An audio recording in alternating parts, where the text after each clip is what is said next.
My boss laughed in my face for being late again after I spent all night saving the system, didn't say a word back, until the CEO, who I thought was the janitor, said, "She's with me. We're here about your intellectual property theft." I walked into the conference room at 9:01 a.m., soaked from the storm and vibrating with exhaustion.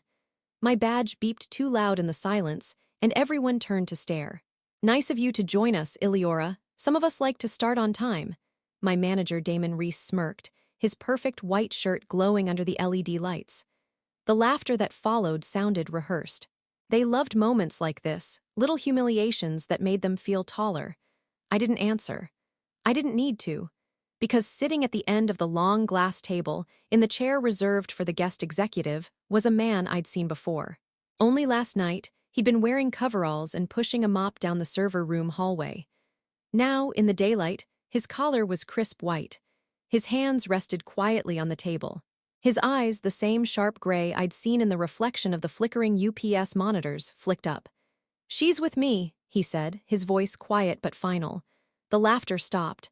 Damon froze mid-smirk. I didn't move. I just stood there, dripping, watching the man I thought was the night custodian gesture toward the empty chair next to him. "Please, sit down, Miss Vale." The room seemed to inhale. The engineers looked confused. The marketing guys avoided my eyes. Even Damon's face twitched. He had no idea what game he'd just stepped into. "My name is Iliora Vale, 32, Senior Systems Engineer at Novacore Industries." Or at least I used to think that title meant something. Last night, around midnight, a lightning strike hit the East substation. The emergency power grid failed, and the company's logistics database, the beating heart of a billion-dollar network, started hemorrhaging data. I was the only one on call, the only one who could stop it. I crawled under the racks, barehanded, rerouted power manually, patched a corrupt kernel by flashlight, and held the system together with nothing but caffeine, code, and fear. By 4:13 a.m., I'd stabilized it. By sunrise, I was shaking so hard I could barely stand. I went to the bathroom, splashed cold water on my face, and promised myself a real meal when I got home. But I never made it home. Because by 9:01 a.m., I was standing in that glass fishbowl of a meeting room, surrounded by suits laughing about punctuality. And the man who fixed the building's floors was now sitting at the head of the table. Damon cleared his throat, trying to recover. "And you are?" he asked the man, his voice a notch too loud. The stranger's eyes didn't move from mine. "You'll find out soon enough." Then he smiled, a small, surgical curve of the lips, and something in my chest went cold.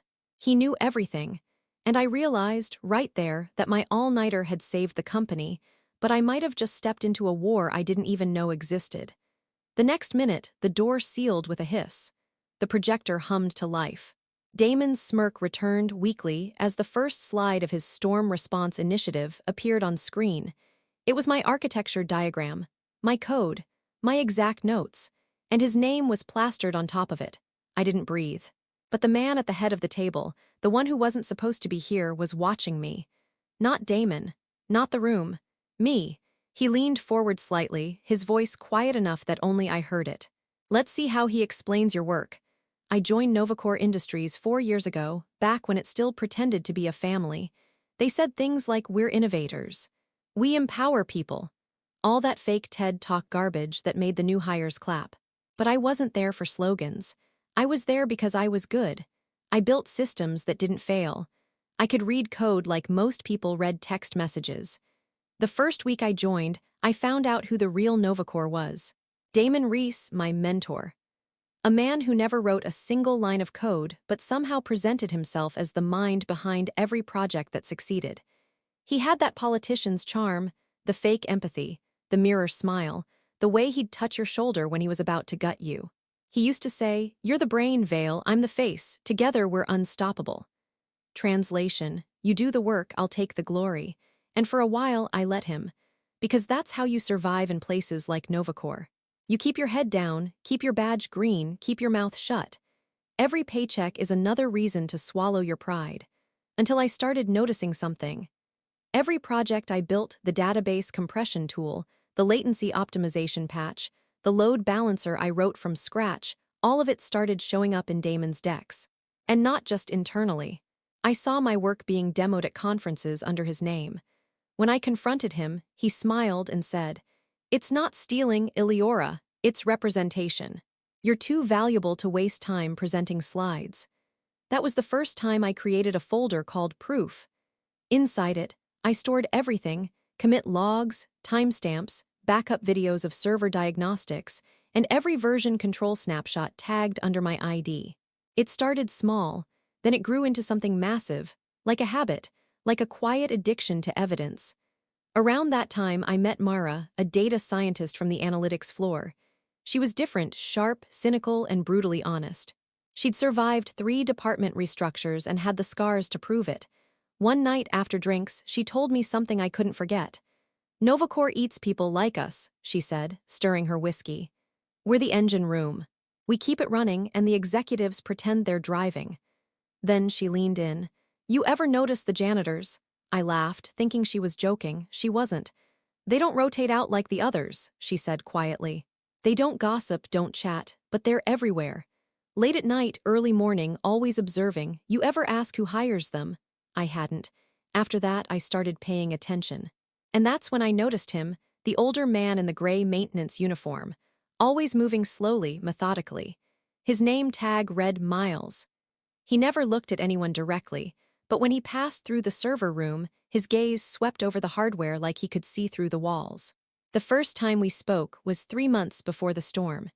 He was refilling the paper towels in the break room while I was debugging a corrupted deployment from my laptop. I remember him watching my screen for a second and saying, "You're fixing something no one else knows is broken." I'd laughed. "Story of my life." He nodded, then said something that didn't make sense until later. "Some systems only reveal their flaws when the power fails." I thought it was poetic nonsense at the time. Now, sitting in that glass conference room, watching Damon present my work to the board, I realized he'd meant more than code. Because Miles, the janitor, wasn't watching servers. He was watching people. And whatever he was fixing, I was about to become a part of it. After that storm night, things started to change at Novacore, but not in the way I expected. You'd think saving the entire company from a catastrophic system collapse would earn me something: an email, a mention, hell, even a nod. But instead, I got silence. The next morning, Damon was already basking in glory. He'd sent out an all-staff memo before sunrise. "Thanks to swift leadership during last night's outage, Novacore maintained 100% uptime." Swift leadership. He didn't even bother changing the words I'd written in my incident report. That morning, people from marketing and finance were patting him on the back, calling him a crisis genius. And I was just the background hum, the tech noise behind his speech. Then came the second hit. I logged into my dashboard to check access logs, routine habit, and I noticed something off. My permissions had been quietly downgraded overnight. All of them. I was locked out of the main deployment branch, restricted from the high-availability clusters, and demoted to support access. Damon had stripped my admin keys. When I confronted him, he smiled that glassy smile of his. "It's a new policy, Iliora. Separation of duties, nothing personal." He was lying, I knew it. But arguing would make me look unstable, emotional. The kind of word HR loved to use before they quietly walked you out with a cardboard box. So I said nothing. Not out loud, anyway. Instead, I started building something else, a mirror system. A secret server that logged every file, every edit, every metadata change across our projects. Hidden inside the noise of the test environment. If Damon wanted to rewrite history, I was going to keep a backup of the truth. That's when I started noticing the patterns. Every time Damon stole one of my reports, it passed through a middleman first, a quiet junior analyst named Cole Avery. Sweet guy. Too honest for this place. Damon would tell him, "Format this for leadership." And Cole, thinking he was helping, would scrub my name from the metadata and reformat the slides under Damon's. He didn't realize he was an accomplice. One night around 2 a.m., I caught Cole still at his desk, head in his hands, eyes red from staring at code that didn't make sense. I walked over and placed a cup of coffee next to him. He looked up, startled. "I didn't mean to, you know," he said softly. "It's just how it's done here." "Yeah," I said, watching the reflection of the server lights flicker in his eyes. "That's what everyone says before it burns down." He didn't answer. But the guilt stayed with him. You could see it in his posture, like he was waiting for something terrible to happen. And then something did. A week later, the entire analytics division got an email labeled restructuring notice. Dozens of employees gone. Including Mara. When I texted her, she didn't respond. When I called, her number was disconnected. It was like she'd been erased. That was the moment I realized it wasn't just my code Damon was stealing. He was scrubbing people too. Anyone who questioned him, transferred, demoted, restructured. And then one afternoon, while I was deep in the logs, I saw something that froze my blood. A new administrative user had been created in the internal system. The username was ShadowOps, and the account had full, unrestricted access, higher than even Damon's executive credentials. Someone had slipped into the core of Novacore's system without triggering a single alert. Someone who knew exactly how everything worked. That night, I stayed late, tracing its actions. It didn't steal data or change permissions. It just observed. Quietly cataloging every interaction, every false report, every unauthorized edit to the projects Damon claimed as his own. The account's IP address resolved to one location, sublevel B, the maintenance network, the janitor's floor. That's when it hit me. The man with the gray uniform hadn't been pushing a mop that night. He'd been pulling the cables that held the truth. And now the truth was watching me. The betrayal didn't come with fireworks. It came as an email. Subject line, Project Obsidian Realignment Announcement. I clicked it half asleep, expecting another meaningless corporate reshuffle. But as I scrolled, my stomach dropped. Effective immediately, it read, Project Obsidian will be transitioned under Executive Director Damon Reese for client-facing finalization. Client-facing finalization. That was my work. My code. My architecture. My 18-month obsession. The self-healing data mesh that was supposed to redefine how Novacore handled global logistics. It was the project that made me believe maybe, just maybe, I was more than invisible. I stared at the line under Damon's name. Primary contributor, Cole Avery. My throat went dry. Cole. The quiet junior who could barely get a test suite to compile. I stood up from my chair so fast it nearly toppled. Across the open floor, I saw him, pale, fidgeting, avoiding my eyes. Damon stood beside him, clapping him on the shoulder like a proud father. This kid's the future, Damon said loudly to the VP who'd wandered by. I've been mentoring him for months. Mentoring, the same word he used for me. The same way he said it before he stole every damn thing I built. When Cole finally met my gaze, his face said it all. He knew, he was terrified. And yet, he'd done it anyway. I walked straight past the glass offices to Damon's door and pushed it open without knocking. He didn't look up from his screen. Eleora, can we schedule something? I'm kind of in the middle of Project Obsidian, I snapped. Why is my name not on it? He sighed, the kind of sigh reserved for unruly interns. Because you're not client-facing, Eleora. You're brilliant in your lane, but presence matters. Optics matter. Presence, I laughed, but it came out cracked. I built that system from the ground up. You wouldn't know a data mesh from a fishing net. He finally looked at me then, leaning back in his chair. Careful, he said softly. You sound emotional. That word again. Emotional, the corporate kill shot. You ever wonder, he said, why people like me get promoted? It's not about who codes. It's about who can make the board believe the code means something. He smiled like a shark. And, Eleora, they already believe in me. I left before I could throw something at him. In the hallway, I could feel eyes watching from behind glass walls. Pity, fear, a few smirks. But that night, when I went back to the office after everyone left, something strange happened. The lights in the server room flickered on, one by one, even though the motion sensors shouldn't have triggered. And there he was, Miles, the janitor. He wasn't cleaning. He was sitting on one of the server crates, reading through a printout of something. My system logs, I froze. How do you have those? He didn't look up. Because you left them where someone could find them. Are you spying on me? I'm observing you, he said.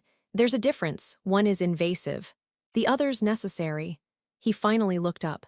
You've been documenting everything, every commit, every theft, every lie. I nodded slowly. He folded the papers neatly. Good, keep doing that. Because when the floor gives out, it's not the noise that saves you, it's the record. Then he stood and walked to the maintenance elevator, leaving the papers on the crate.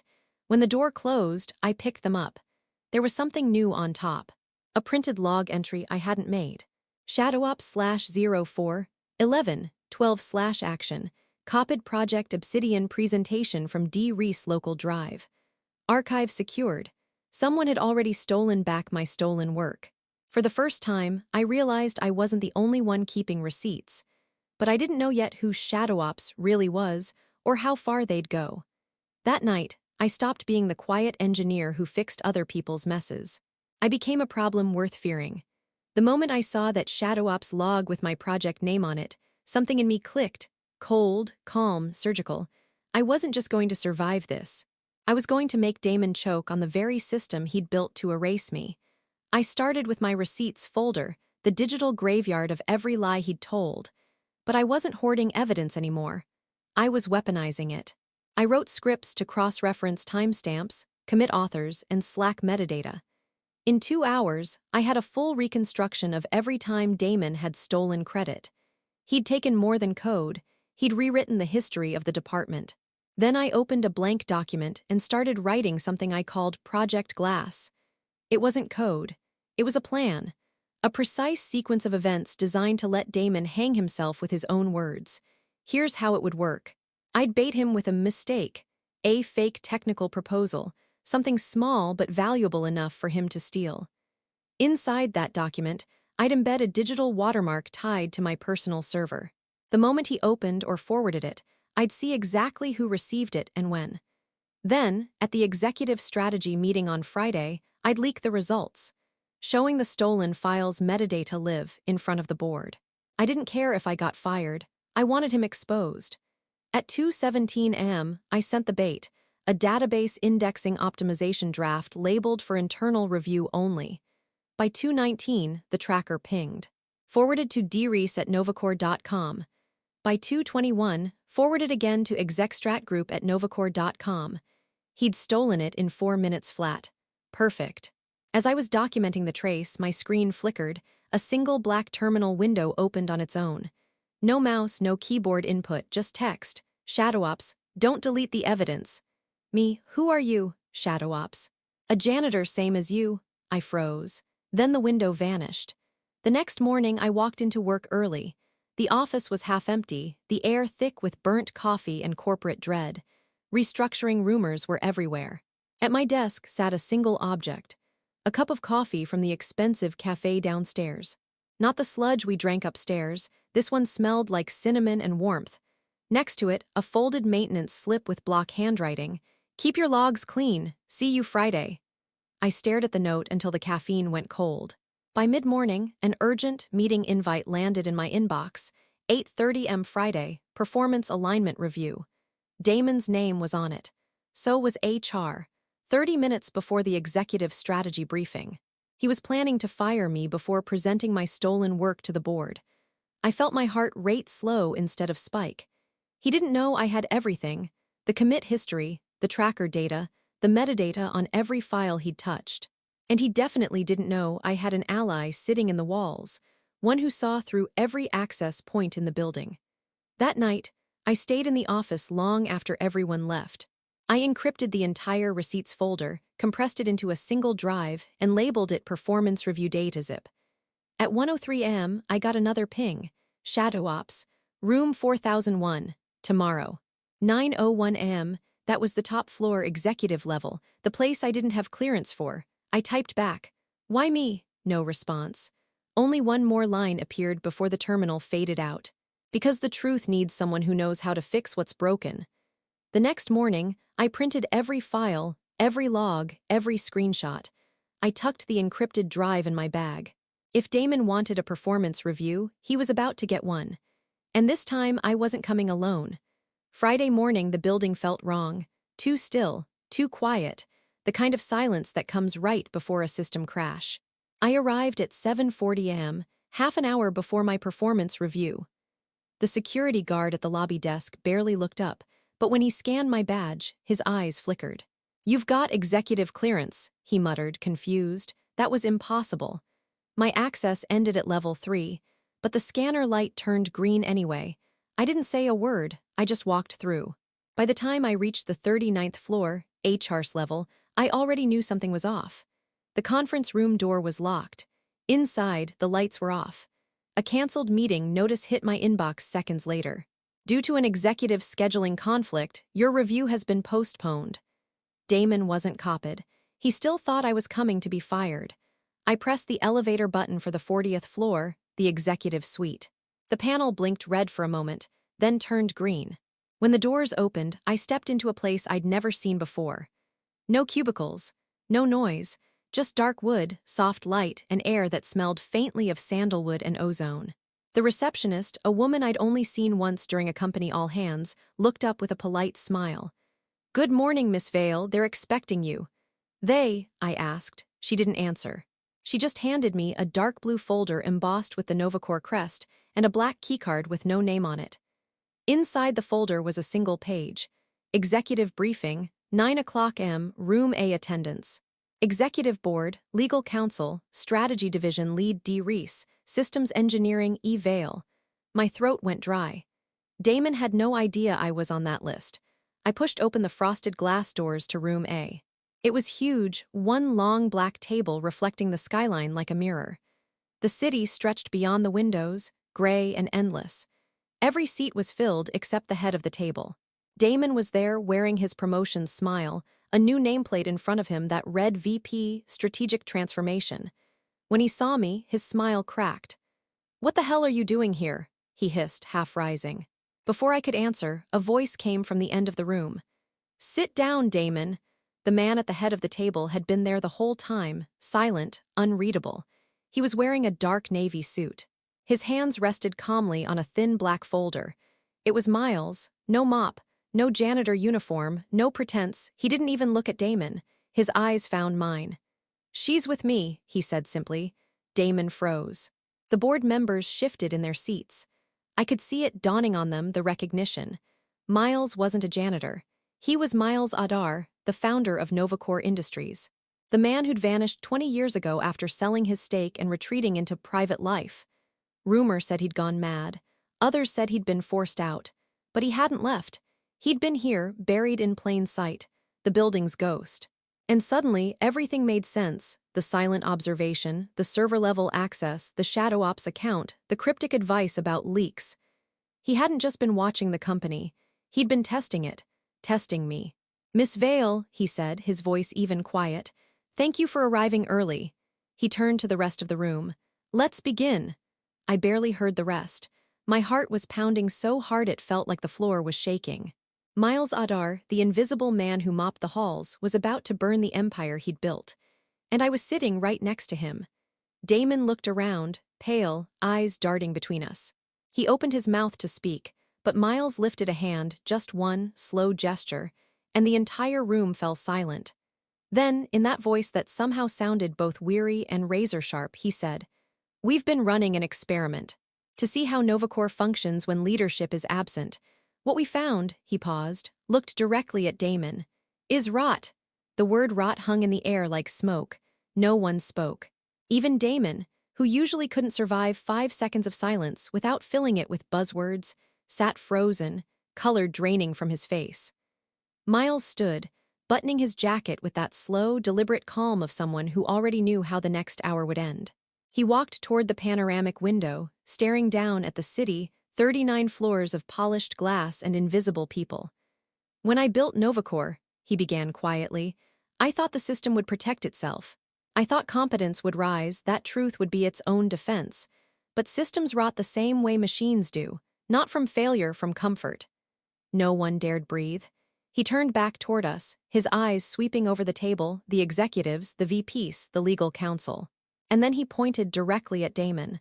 "People like him are the rot." Damon flinched like he'd been struck. "Excuse me." Miles didn't raise his voice. "You feed on what you don't understand. You steal brilliance and call it leadership. You destroy people who work while you sleep." Damon's mask cracked. "That's a ridiculous—" "Quiet," Miles said softly, and somehow the word carried the weight of a verdict. Then he looked at me. "Eleora, tell me what you were doing at midnight 3 nights ago." I swallowed hard. "The power grid failed. The backup UPS caught fire. I rerouted the primary line manually and pushed a live patch to prevent data corruption." "Did anyone help you?" "No." "I was alone," Miles nodded slowly. You weren't supposed to be, you were supposed to fail. My blood went cold. What? He opened the black folder on the table and slid a single sheet toward me, a printed internal memo. My eyes caught on the header. Subject: Scheduled failover simulation, authorization. De-Reese. The date was the night of the storm. This, Miles said, wasn't an accident. Damon authorized a live stress test on the grid during the thunderstorm. He bypassed protocol to make it look like a hardware malfunction. Damon shot to his feet. That's not true. It was an automated sequence. Sit down, Miles snapped, the steel finally in his tone. You ran that test to force a system crash. You knew the database would fail. You wanted the outage. You wanted to save the company from a disaster you created. The room erupted in whispers. Damon looked around wildly, searching for allies. None came. I could feel the blood roaring in my ears. I remembered the smell of burnt plastic, the heat from the cables, the seconds ticking away while I patched the live kernel with my bare hands. He hadn't just stolen my credit, he'd nearly killed me. Why? I said, barely above a whisper. Miles didn't take his eyes off Damon. Because he was being evaluated for promotion. The board wanted proof he could lead under pressure. He decided to create the crisis. It hit me like a punch. The storm, the failure, the chaos, it had all been deliberate. Damon stammered. You can't prove any of. Miles cut him off.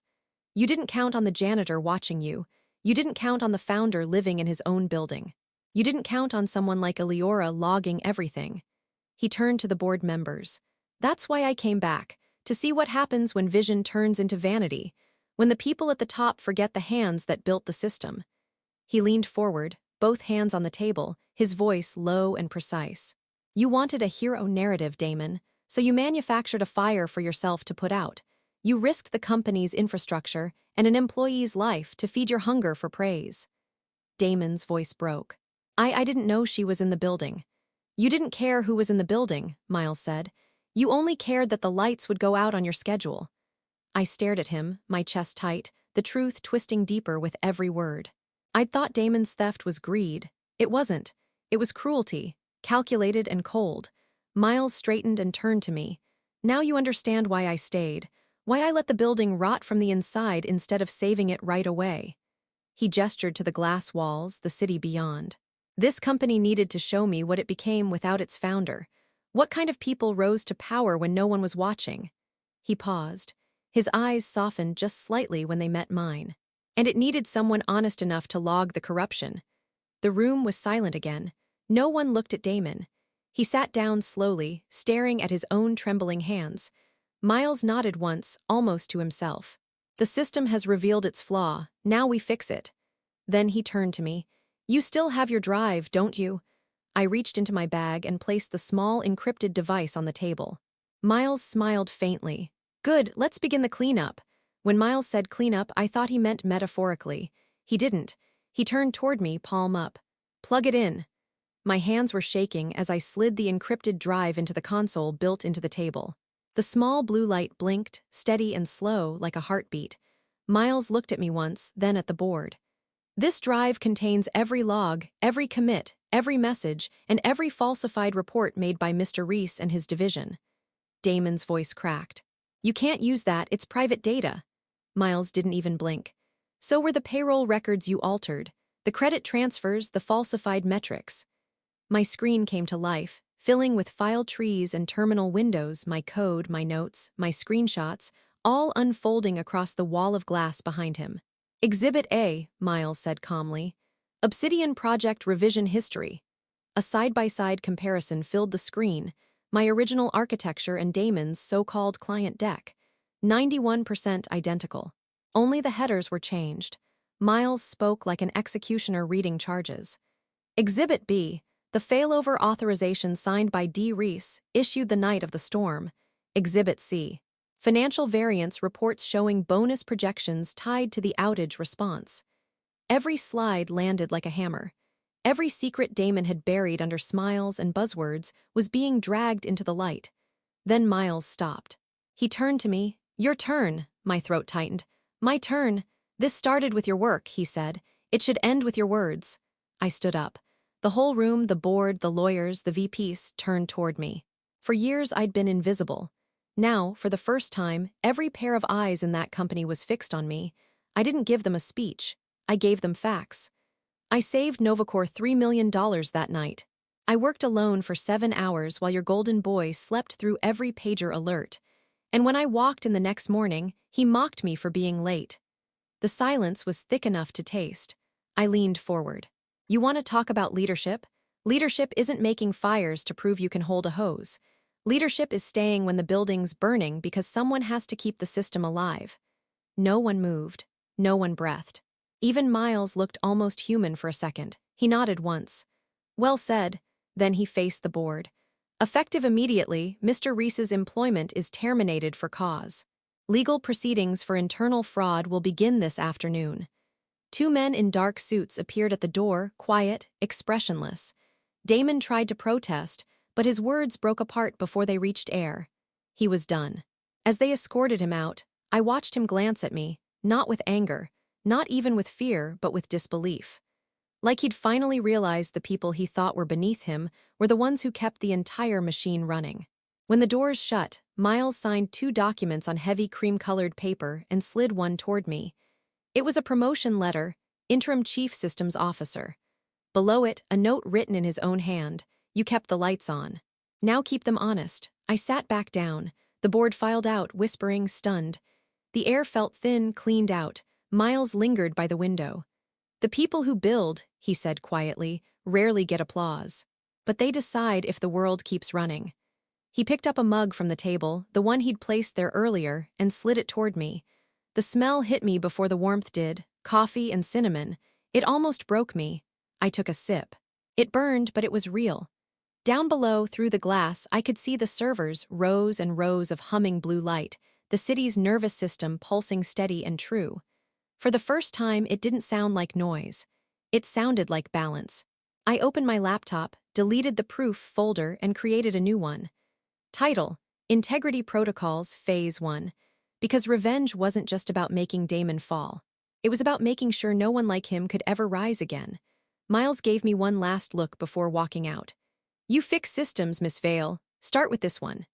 When he was gone, I sat alone in that vast glass room, the hum of the servers below and the taste of cinnamon on my tongue, and realized the building finally felt stable. After years of silence, I wasn't invisible anymore. I was the system. And when someone tries to break it again, they'll find my name written in the root directory, where no one can delete it.